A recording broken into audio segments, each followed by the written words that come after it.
my name is Priya. I go to Bucknell University. I did a virtual internship with Rockbridge Rara Relief Association, which is in Lexington, Virginia. And it's the helpline that provides emergency assistance to prevent utility cutoffs in evictions. And their mission is to help the Rockbridge area households in a time of emergency when lots of clients do not have the ability to meet their basic needs. And they also have the food pantry, which is open 4 times a week, and it serves hundreds of families each month. And they not only serve the Rockbridge County, but also the cities of Buena Vista and Lexington, which is all in the local Virginia area. And RARA provides monthly food assistance and emergency financial assistance when people are unable to do so. And all applicants are screened to establish their financial eligibility and need, and requests for emergency financial assistances are determined to be, you can only do it maybe once every few months, and there's a certain amount of times that you could get assistance. And the association collaborates with local churches and offers individuals other community resources to help depending on what their situation is. And the RARA Association provides in 3 major categories, one being the food pantry, which offers food assistance, and another one being the helpline, which is what I assisted with. And they also help with transient aid, which is emergency financial assistance for transportation, gasoline, overnight lodging, and food.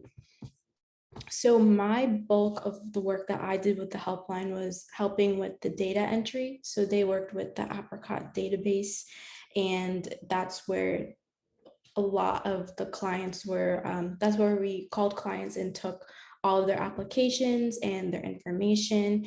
And this database helped us with letting people know the amount of money that we could pay. And I also helped with social media awareness by helping with posts and letting people know what the association can offer. And I also worked with the helpline manager to assist with taking and calling applications, which involved a large percent of client contact and calling people.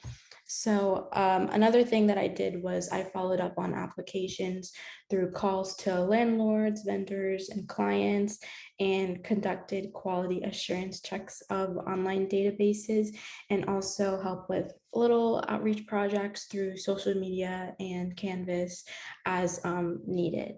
So one of the questions was the causes and consequences of poverty and inequality addressed by RARA.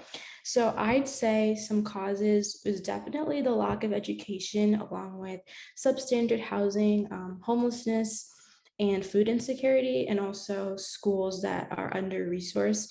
And according to the US Census, the Rockbridge area actually has a lower median household salary compared to the rest of Virginia and the United States, specifically the Rockbridge County, Lexington City, and Buena Vista, which is all the areas that the helpline assists. And the consequences of such is like the inability to pay bills on time, and meeting personal necessities like paying for groceries, electric, mortgage, and rent.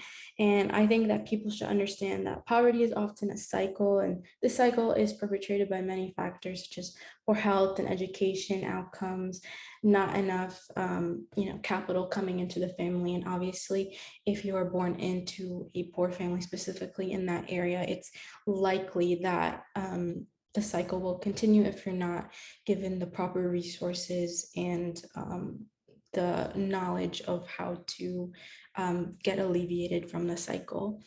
And so I would say that the other question that I addressed was the moral and legal responsibilities to address these causes and consequences. So I believe that all of us are able to address these consequences and causes of poverty, because I believe that if we are in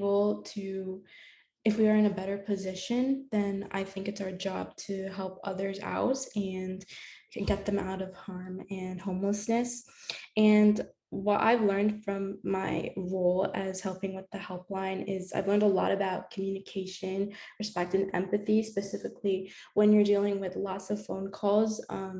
And each person has their own story. So I think it's very important. And I've learned to give them a lot of respect and a lot of empathy, because a lot of times we're not able to assist them or not able to help them with whatever financial amount that they're requesting. So it's important to keep like an open mind and keep a level head, and also realize that there's only so much that you can do and offer certain resources to help them, such as the food pantry. So that's what I learned, and it was a really valuable experience. Wonderful. Thank you for sharing.